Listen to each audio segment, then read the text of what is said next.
Hey, what's good? What's good? We back. One and only Paul Pickett, host of the Paul Pickett Podcast, aka Triple P, aka the Common Sense Podcast. We about to bring on a special guest, but before I do, real quick, I just want to say, rest in peace to Ron Daughtery, Savage Combat Sports. Really sad day for the BKFC community. And just a sad day in general. Really great guy. I've only known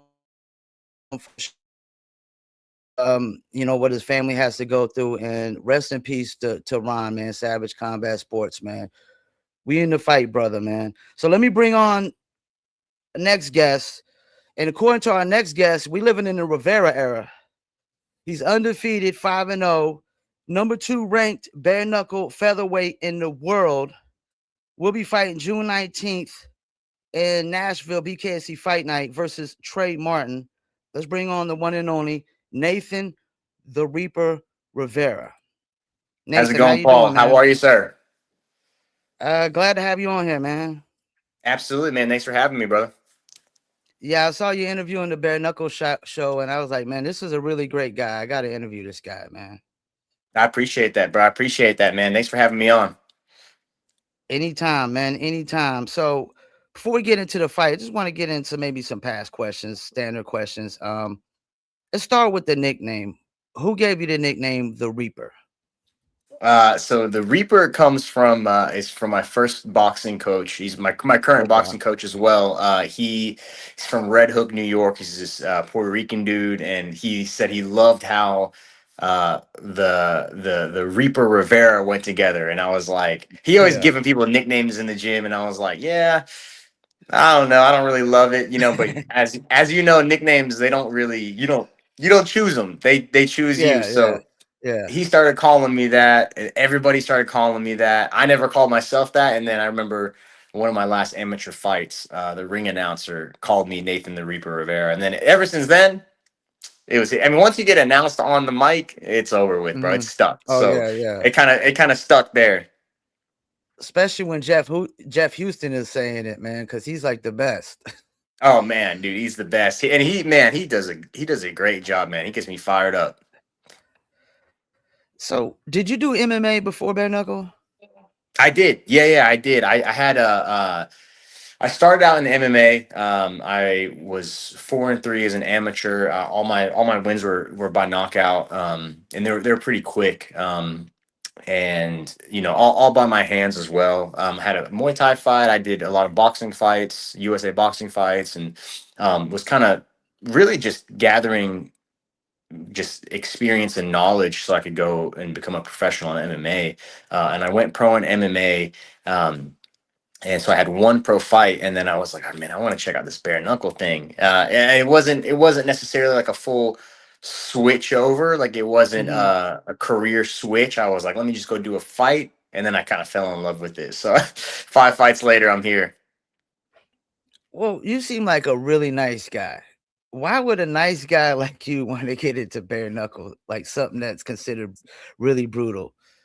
Man, I love competing. I love fighting. I don't think that as far as brutality goes, I don't know if bare Mhm. knuckles in the top of the leaderboard for that. I've seen some Okay, of my okay. my best friends, family members, like people I consider family, like you're taking damage in MMA. I mean, you are taking knees to the head, you're taking head kicks, you're taking elbows to the face. Yeah, You're yeah, on the ground, you get dropped. There's no ref to give you an 8 count. I think yeah. for bare knuckle goes, I think it's superficially, obviously a little bit. Oh, I'm sorry. Superficially, I think it's obviously a little bit worse for the face Hmm. because obviously the cuts, but the cuts are what heal. The cuts are what you can go home and see your family with cuts. There's the brain is I think protected a whole lot better in the bare knuckle game, and that's really what my main focus is protecting my brain. Well, based on how you broke it down, when you had countries like Australia, I heard at first was saying they didn't want to have bare knuckle because it was too brutal and stuff like that. So you think they're possibly over exaggerating how brutal it is? Yeah, I think it's easier to just say. no than say yes, right? Without looking at all the data. I think it's easier to just be like, no, too brutal. Like it takes Yeah, time, it takes money, it takes resources for a country to look at the data and go, man, this actually is a yeah, lot safer.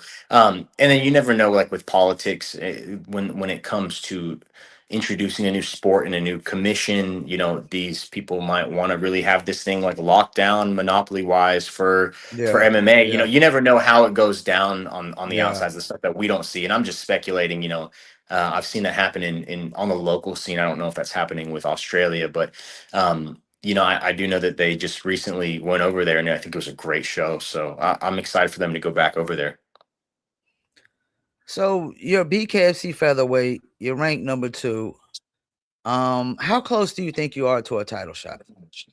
I don't know, man. That's been the biggest question of my camp. It's been like, when's the next title shot? When's the next title shot? And I don't know. It could be the next fight. It could be in 3 fights from now. Who knows? I want to continue to get these high level opponents and show why I should be next at some point. I don't know if even next is the right word. And we got Edgar Plazaola ahead of me. He's 6-0. Yeah, yeah, I don't know if his last fight was against Gary Fox, which was a great fight. That was a UK yeah, champion. Good. It's a really really good name to have on your belt. I know my last fight yeah. was Tommy Stratum. A former number one contender. The only person to give him a loss other than myself was the champ, and he took him to a decision, and I put him away in the third round. So, I think that number one, number two, and even number three. I mean, it's hard to deny a Brian Duran that's 8-1 or something crazy. I mean, his only loss was to the belt. He's been looking great. I don't know if I'll be next. I don't know. I don't know that. All I know is what's next for me personally is Trey Mhm. Martin on June 19th. Well, let's talk a little bit about Trey Martin. Do you feel like this fight could be any similar to maybe the Castro fight? Yeah, I don't know, man. I know he's a similar frame. I think he has Uh, so Castro it's so funny because you look on paper and you go, "Oh man, 1-0 versus 5-0." yeah, But you do a little bit of digging and you do some research and you go, "Oh man, this guy's had 18 professional boxing fights. He's had a Muay Thai fight as a pro. He's had a kickboxing fight as a pro. He was 6-3 as an amateur. So he has a ton of experience. His experience far outweighs my experience as a professional. I only have, including my one professional MMA fight, I only have 6 pro fights. So um, I think that in that aspect, I think it is same because I think Castro, he had 10 wins and 9 losses as a professional in MMA. Um, that's a lot of fights. That's a lot of professional yeah, fights. I mean, I yeah. was I wasn't even training when he made his professional debut, much less like an amateur. So with Trey Martin, I think it's the same kind of thing. He has a lot of experience. He has a similar frame to Alex Castro. Um, Mhm. but I think he's younger. I think he's hungry. I think he wants what I have, in the ranking. So we're gonna get a really hungry Trey Martin. Yeah, because I mean, if he was to possibly beat you, that would shake the rankings up like crazy. Oh yeah, it'd be it's for him, he has nothing to lose. Yeah, You know, he has he has everything to gain. Yeah. yeah, yeah, and that's something that I think is really, really, really that it could be used to his advantage if he plays his cards right. That mentality is special. Well, what stands out most when you watch his film? Yeah, he's really durable, dude. That guy, he's Okay. very durable. I mean, I saw a cut open up on his forehead the size of his eye socket, and I mean, it was he just doesn't stop. He keeps going. I don't think he's ever been finished before, so I know he believes in himself. But I think one thing that will stand out um, with him, I think what he's riding on right now is his experience. I've seen him say it multiple times, like, man, my experience outweighs my opponent. Which I do think that has a play, but man, this is bare knuckle. This is not boxing. This is not MMA. This is bare knuckle. And when it comes to bare knuckle, he's nowhere near me. Well, so bare knuckle is basically a lot of guys that came from boxing or MMA. I mean, how much of that really helps you in this sport? I think I think having a good mix of MMA and bare knuckle, I think, really helps you. There's certain things that you can do in boxing that you absolutely cannot do in bare knuckle. There's certain Yeah, things that you can do in MMA that you can absolutely not do in bare knuckle. One thing I think that crosses over very well is the you have to be somewhat of elusive in MMA because 4 ounce gloves are they're small. There's not a lot of padding on them, so yeah, you can't really yeah, go and guard, like that. I mean, you have to yeah. utilize your footwork and your head movement. So I think that aspect from MMA I think really helps, and then obviously the aspect from boxing that I think helps for bare knuckle is just the use of your hands with nothing else, the head movement that you can do. You don't have to worry about getting knees or kicks, like I said, so you can dip your head real low. So I think if you have a little bit of experience in both, I think it could be a really really good recipe for a great bare knuckle fighter. So, do you expect this fight to be like a technical battle or all out war? I'm thinking he's going to want to try to make it an all out war. Yeah, yeah. I mean, he's gonna want to be coming on the inside and staying Yeah, there with hooks, with overhooks. That's going to be his primary game plan, I would assume. I don't think that he would want to box me on the outside. It could be his game plan. I don't know how well that would work. I've yeah. quite a bit longer reach. I've a little bit more height on him, but coming from his last fight, I mean, he wanted to live in that clinch. So I haven't been able to show my inside fighting much. I haven't had to, I should say, right? If I can go into a fight and leave the same way I came in there with no cuts on my face and fight from the outside, I'll do so. But I have this really really good inside game that I'm very excited to show to somebody whenever that time comes. Is clinching more important in this combat sport than any other? Because it feels, as a fan watching it, it really feels like it is.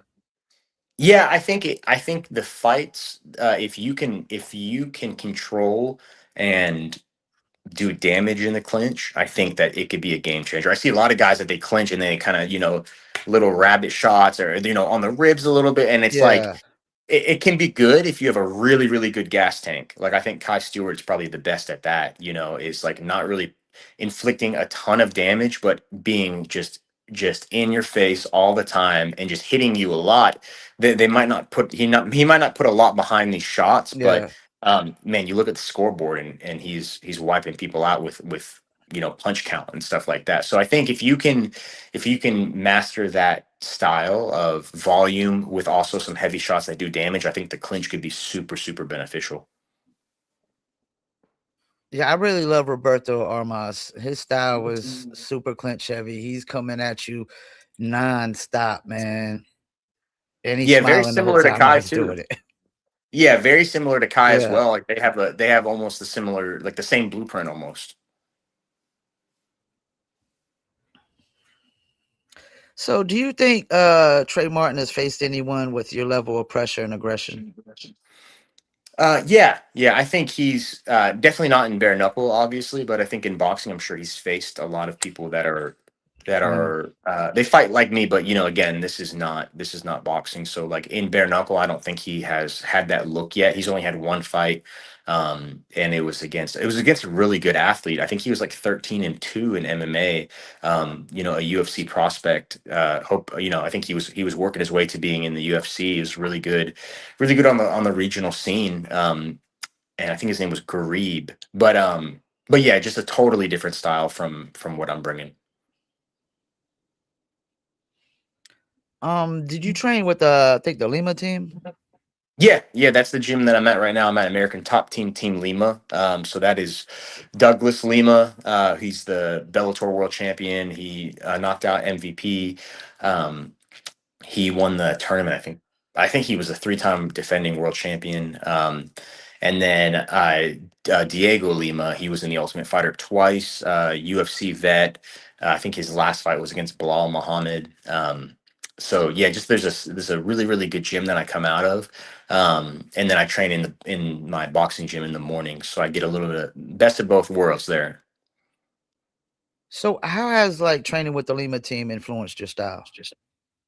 Uh, you know, I train. It's really just being with these high level guys, man. And we have a lot of Mm. guys in our gym that are very high level, and like I mean, the we go to the local. I mean, I think we had at one point. I think it's still probably the case. I mean, we had like every single amateur belt in like the local circuit, like from Oh 25 to man. heavyweight. So we just have so many good guys, and now all of those amateurs, which was a couple years ago or maybe a year ago, they're all transitioning to being professional. So it's like we just have a stable of guys that are hungry and they're really good. And what's really good for me is that there's a lot of 35, 45, and 55ers there. So I get a wide range of, tall skinny guy, or short muscular guy, or more defensive, more aggressive. So I have a wide range. Anytime I step on the mat, I could pick a new partner and have 10 different 45ers, all with different styles. So, what does your family think about you bare knuckle fighting? Well, my I mean, so my wife, she likes it. I mean, she doesn't have any. At first, she was like, "That's a little crazy, right?" From MMA, and then when I kind of explained it to her, she was like, "Okay, let's do it." But they definitely are behind me. This is my full time job. They see me supporting my immediate family with this, and they believe me. They'd be here for me if it was underwater basket weaving. They support me, and they really they care about me. Now, is there any more pressure on you? You think being that you're ranked and he's not going into this fight? Yeah, yeah, always pressure, and I love it, man, because pressure. I think a lot of people interpret pressure as bad, and Yeah, pressure yeah, is just what it is. It's pressure, and it's how you handle that can be used for good or for bad, right? And I think I've yeah. mastered. Um, I always call it like my superpower. Like I think I handle pressure very well, and whenever I have more pressure, I think I perform 10 times better. So yeah, there's definitely a lot of pressure, and I love it, man. So June 19th, what is that? How many days away? That's 13, like 13 days away? No, Or I think less it's than that, about 10 right? days away now. Yeah, so it would be a week from this Friday. 10 days away, 10, 11 days away. So after June 19th, what do you want people to say about Nathan the Reaper Rivera? Oh man, they can say whatever they want, man. Whatever they want to say, they can say. Hopefully, they're saying my next fight. I want to stay active. Uh, I would love to get another two in before the end of the year. I don't know if it's possible, but I would love to maybe go to Florida and fight. I would love to go out of the country. I was Yeah, scheduled to fight this one guy in Canada, and he pulled out, so I didn't get to leave the country and fight. That's been always one of my man. dreams, is to Yeah. leave the country and experience another culture while also doing what I love. So I'd love some of those opportunities. But man, I think it'll be good. I don't know this, but I think when I go 6-0, I think that I might jump Edgar Plazaola in the rankings. I don't know if that's the case. I don't know who does the Uh-huh. rankings. But if I stay at number two, that's awesome. If I jump to number one, I think that'd be really cool too. Um, you'll never hear me calling for the belt. I don't really do that. I'd like to just fight often, and I'd like to fight Yeah. who's above me in the rankings. So right now, who's above me in the rankings is Edgar Plazaola. So I'd love that fight next. So, and I figured you wasn't a guy who called people out. You seem like a real nice guy. Some guys are performative with it, with calling out and stuff like that. Like you said, you just want to fight the guy above you. I mean, but at some point, like if you don't, you keep not getting that fight and you keep winning, don't you gotta call this guy out? Yeah, maybe when I become number one contender and there's no one Yeah, above me. I don't know if you remember Kai's last fight was in Hollywood, and like Edgar Plazaola and Duran, they both jumped in the ring and they were like, "I'm next, yeah, I'm next, I'm yeah, next." yeah, yeah, yeah, Like, yeah, man, they yeah, can have that, bro. They can have yeah. that. Let me get Duran and Plazaola, and let me show the world why I should be next. Like, I'm not gonna call for it. Yeah. I'll just, whoever thinks that they're next in line, let me get them. You know what I mean? And I'd like to go up in the rankings if possible. And I'm pretty sure you got plenty of guys calling you out anyways, like in posting you and tagging you on social media, calling you out and stuff like that. Yeah, I mean, I've definitely had my fair share of that. It was really hard for me to get a fight this time. Like, I think this was our sixth opponent that we had to go through. It would get down to the wire, and we were like, "Hey, man, do you Mhm. accept?" And we're like, we accept. And then we wouldn't hear anything back, or they would just price themselves out. It's been a common thing. Like guys will say like, yeah, we'll take that fight. We need like 15 extra $1,000, or like, it's just a crazy number that they know is probably not going to happen, and they just go, oh well, it's been something that I've been experiencing the last couple months. So when Trey came along, I was grateful. It showed me that he wasn't scared. It showed me that he was very game, and he's going to be a Yeah. really, really great opponent. And for a guy like him, opportunity like this might not come again to fight a Yeah. guy who's ranked. You beat a guy who's number 2 ranked in his weight class in the world. I mean, people are looking at you differently, you know? Yeah, yeah, and I think that's why I think my last fight was so. It was a really good showing for me because that opponent he was the former number one contender. So I was already in the top five, but I think I solidified my spot there when I beat the former number one contender. When I beat, and his only loss was a decision, and it was to the champ. So I was able to put that guy away in the third round, and come out of there untouched, really. So um, I think that fight really solidified why I belong there. Well, I think your last 3 have been pretty good. I mean, you had Justin Street. He's 3-2. Castro, he might be 0-3, but he fought you and Edgar Plazio last two He's or a 3 dog, fights man. against great guys. And then, like you said, Tommy, who fought Kai for the belt. So Yeah, and I think Justin Street he's another one of those guys, man, that his only two losses were me and a champion. I think yeah, it was Justin Ibarola. You know what I mean? So yeah, yeah. you hear a lot of talk of like Nathan hasn't fought anybody, and it's not from my. If you look at all of my past fights, I've called out. In Atlanta, I called out Tommy, Edgar, and then this guy from Canada. And after my Alex Castro fight, I called out this guy from Canada. The guy from Canada was 2-0. So I had called out a Okay. 4-0, a 3-0, and a 2-0. And then in Clearwater, when I fought Castro, I called out a 2-0 guy. And then when I fought Tommy, I called out Edgar Plazaola, who was 6-0 at the time, or 5-0. So I'm calling for these really exciting fights. So, but people get this thing in their head where they think that opponents choose their other opponents. People think that fighters choose their Yeah. opponents, and it's just not the case, man. They come to me with a bunch of names or a name, and I accept it, and that's how it goes, man. I mean, and that's the thing. There's a few interesting fights. Like if you win this one, which I be honest with you, I think you will. No disrespect to Trey, and Trey, I still want to interview you in the future. So, but I mean, you could fight Edgar, you could Duran, because he's trying to get back and get that title shot. James Man, the whole top Brown, I five. think I mean, James Brown will be a nice fight for you. you got James Brown, you got Nico Gaffey, and then Nico, even outside of the top five, man, we just signed another guy that was Harry Gigliotti. That's another yeah, guy that yeah, yeah, he's not even in the rankings, and I think he might be like 8-0 or something, or maybe I don't know what his record is now, but man, that's another guy that like he's not even in the rankings, and he's a killer, man. We got that one guy Rico Disculo that said he's coming down to 45. He's 4-0. okay, okay, So yeah. dude, I think I don't know about you, but in my opinion, I think 45 could have a top 10. Like we have enough killers in this division that you could stack out a top 10, and I think it could be a really, really exciting division. I think it's No, turning into an exciting division as it is.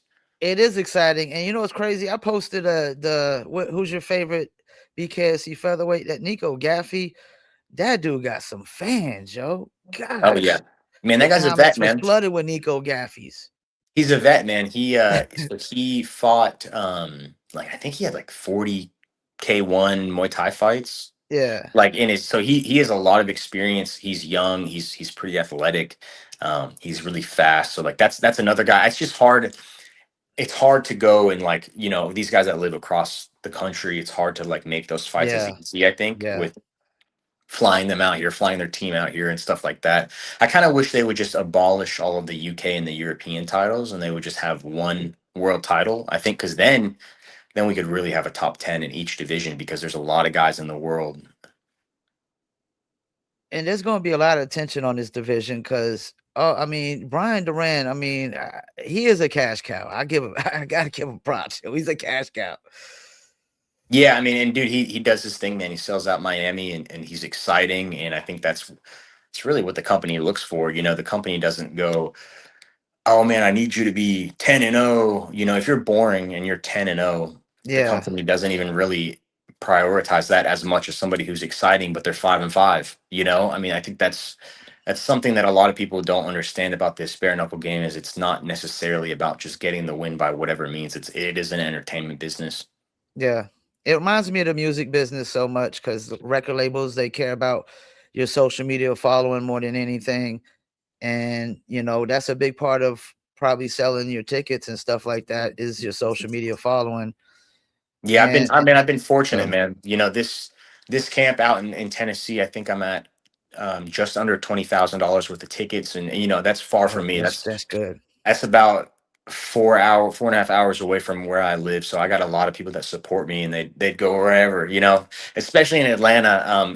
Atlanta, I can definitely move some tickets. I only had 3 weeks to sell tickets last camp when they came to Atlanta, but I still cleared 50,000. So I think if I had a good month and a half, I think I could really, you know, knock on that door of 80 to 90,000 dollars worth of tickets. Especially if, I mean, dude, if you get like a Brian Duran and Nathan Yeah, Rivera fight, you could sell that yeah, here, you yeah. could sell that in Miami, you could sell that wherever, you know, but especially either Georgia or Miami, I think all of our fans would come out.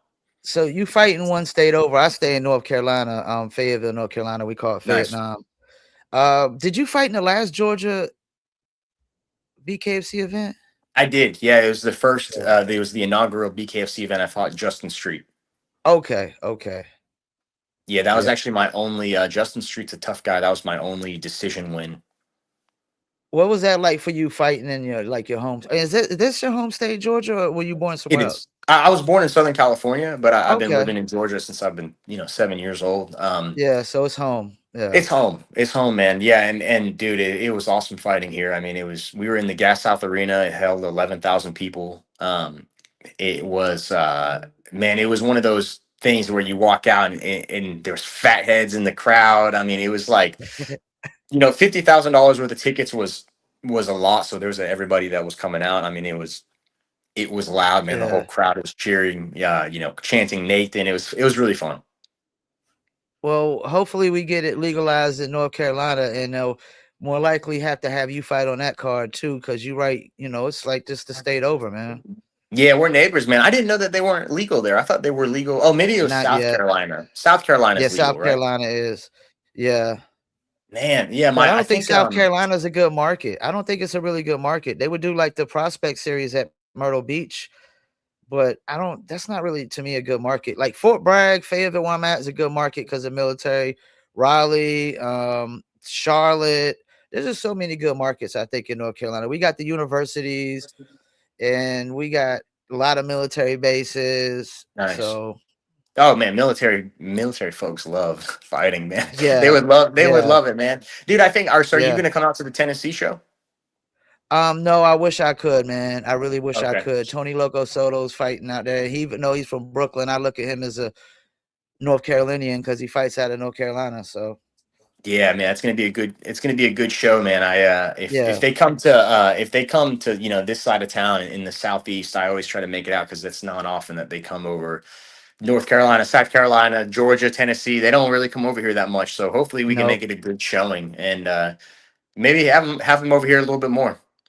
I'm definitely gonna be tuned in, and we doing the recaps now, so we definitely will be recapping, man. So Nice, man. Nice. Well, I appreciate you having me on, man. It's been a yeah, blast to get to know you and anytime, talk to man. you. Absolutely, man. Anytime. Nice to meet you, man, and enjoy the rest of your day. Awesome. Thank you, brother. Stay blessed. All right, peace. Yes, sir. All right, well, there you have it, Nathan, the Reaper, Rivera. It is the Rivera era, and I want to go over some of this card before I exit out because it's the 8th. So today the card, yeah, 11 days, 8 hours and 31 minutes and 30 seconds away. Just go over some of the card. Of course, you got Tony Loco Soto versus JC De Leon is the main event, and then co-main event is Nathan the Reaper Rivera versus Trey Martin. Um, like he said, I mean Trey Martin, if he wins, he has everything to gain, and Nathan has a lot to lose. I mean he's 5-0 and he's ranked number 2. We got Bobby Taylor, which I versus Angel Hernandez. Tune in later at 7 p.m. Eastern time. I got Bobby Taylor. We're coming back on later at 7 p.m. We'll have Bobby Taylor on, and we'll talk more about this card and his opponent. We got Prince McLean versus Jeremy Karshner, Cole Farrell versus Anthony Foy, and Anthony fights out of North Carolina as well. He's looking to go to 3-4. Cole's looking to go to 2-1. You got Raven Baxter versus Junior Hicks, Jabori Murphy versus Damian Black, Caleb Harvey versus Joshua Whiteside. They finally got a picture of Caleb Harvey up there. Go check out the interview I did with Joshua Whiteside as well, where we talked about his up and coming fight with Caleb Harvey. And Caleb Harvey, I ain't gonna lie, that dude looks like he's gonna bring it. We got Zach Roos versus Kelvin Rayford. Look like some fights have been changed. Or maybe they didn't have the pictures of these guys before, and that's what it was. That's what it was. They had the pictures of these guys, and now they got the pictures. Peyton Hayes versus Julian Valencia. And then you got Devin Hostler versus Joby Steffensmeyer, who debuted against Smash and got fight of the night, but he did lose. But that was a little banger. It's got to be a good thing to get a debut and get a fight of the night bonus. Yeah, so that's the card. And like I said, later we got Bobby Taylor as well, 7 p.m. Eastern Standard Time. It'll probably be all the interviews I do for this week on the bare knuckle side. If y'all into the hip hop thing, go follow me on Live for Vietnam on all the same platforms: Instagram, YouTube, Facebook, and TikTok. I got an interview coming up with one of the UMCs from back in the 80s and 90s of hip hop. They had a number one hit single, Blue Cheese. Shouts out to Nathan for taking the time out. I know he got a busy schedule, still 11 days to go, so you gotta stay focused. You gotta stay on point, and be focused on the task at hand, which is winning this fight versus Trey Martin, and then fighting who they bring him next.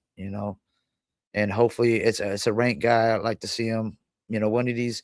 They had a lot of these ranked guys fighting each other, so they need to have a lot of. You could have a couple. You could have Nathan versus James Brown. You could have Duran versus Edgard, or you could flip flop that. However, you want to do it. But I'd like to see some of those as well. Yeah. So this is June 19th, 9 p.m. Eastern Standard Time is when it starts. BKFC Fight Night, Nashville, Soto versus De Leon, and Nathan the Reaper Rivera versus Trey Martin in the co-main event. And of course, feature fight. Bobby Taylor is the feature fight versus Angel Hernandez, who's 1-0, looking to go to 2-0. Bobby Taylor's 6-3, looking to go to 7-3, which is a pretty good record in bare knuckle. Well, appreciate y'all tuning in. Let's see who all tuned in. We had Cole Red, we had the Vananskis, Big Ben 316, um, Parlem Games. Shouts out to my man, Mr. Jones. Shouts out to Zach Calmus, the Shark. Zach, it's been a while since I interviewed you. I need to have you on again. I know you over in the BKB, but that's all good. We can still interview you. Arena Wars, appreciate you. Shouts out to my man, OG Millionaire. OG Prestige finally woke up from his gummy. Yeah, so we about to wrap it up. I got an interview later at 7 p.m. Eastern Standard Time. I'm gonna get off here, clip up some of these clips, and put out some of these interview clips with Nathan. Let's see what the comments was. We had OG tune in, appreciate you. Tune in on Instagram and Facebook. That's how you do, man. Um, yep. And before I go, man, once again, man, rest in peace to Ron, man, Daughtery, Savage Combat Sports, man. We still in the fight, man. Sad day in the BKFC community, and a sad day in general, man. Like I'm getting at the age, I'm 47, man, where everybody I grew up watching or listening to is dying, man. And it sucks, man. It sucks. A lot of people is going. a lot of hip hop artists, a lot of celebrities we grew up listening to, just a lot of people we grew up knowing in general are just it's just going, man. But just a sad day, man. Appreciate everybody that tuned in, man, and tune back in at 7 p.m. Eastern Standard Time, and then also Thursday 7 p.m. on the live from Vietnam as well. Peace, and I'm out.